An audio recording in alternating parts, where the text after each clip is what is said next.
Hundreds, possibly thousands of health service staff here will be getting the wrong amount of money in their pay packets tomorrow. That's according to the Union NIPSA. The department has confirmed that incorrect national insurance contributions have been deducted from some people's pay in the past, but it says staff have been repaid and steps taken to ensure it didn't happen again. Well, in a couple of minutes we'll hear from an expert on all of this. But first, Kevin McCabe covers health for NIPSA, and he's on the phone from the conference. So what's the problem, Kevin McCabe?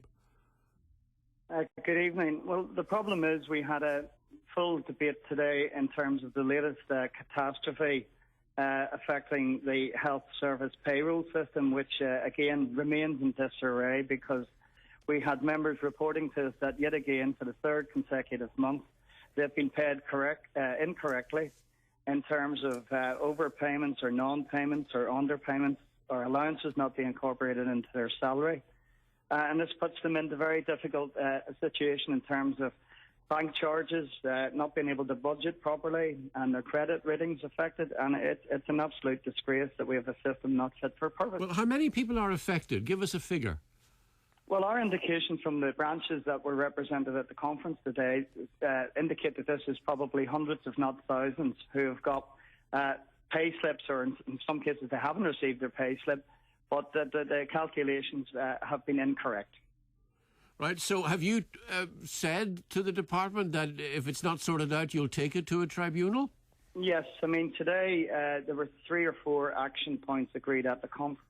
First of all, the priority we say to the Minister and his department and the BSO who administer this system, that they need to put a task force together to ensure that these incorrect payments do not occur on the next pay run, which will obviously be June.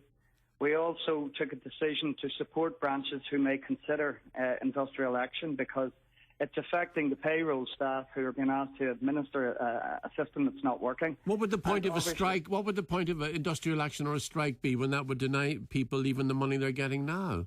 Well, I think staff and members affected are both angry and traumatised and might want to show their frustration and their annoyance to the Minister that they're being asked to accept what is really an unacceptable situation. Well, people would understand how you find it unacceptable, but they're the ones who are going to suffer if there's industrial action. Well, people are suffering. People are suffering because the system's not right, and people may want to express that view. So, I mean, it was an option that we would consider consulting with members to see what is the strength of feeling out there. All right. 2 or 3 other points I think might be helpful. Briefly. Public Accounts Committee, this is a waste of public funds. We'll be taking the case to them. Also, the Ombudsman, we're going to look at, from a legal perspective, whether there's a case of maladministration.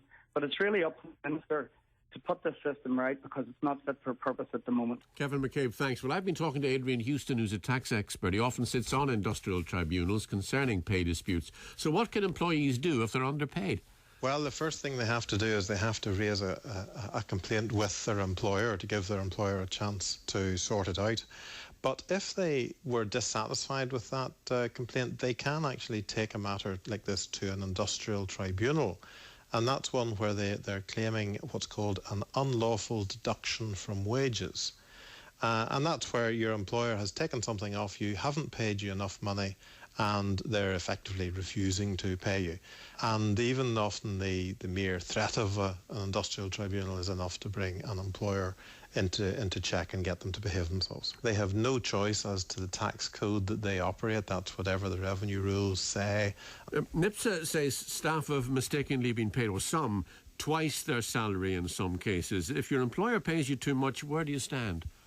Well, that's a messy one. It's particularly bad if you don't notice that you've been paid twice and you just merrily spend away with your debit card till the kitty runs dry. In that case, I would expect the employer to be reasonable and maybe say, well, look, can we take it off you, say, over the next 4 months or 10 months, depending on how big a sum it is.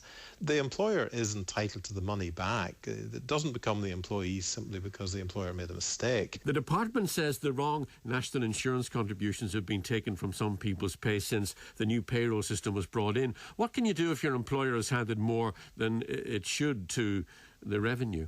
Well, that's a classic case that I have direct experience of, because when my wife had a public sector employment, they deducted the wrong national insurance from her, and they said, our system can't deal with your national insurance code, which was ridiculous. And it was only the threat of taking them to an industrial tribunal that they suddenly discovered they were in fact able to. People do find themselves on some sort of emergency tax code, and it's not always because they haven't given their employer the necessary documentation.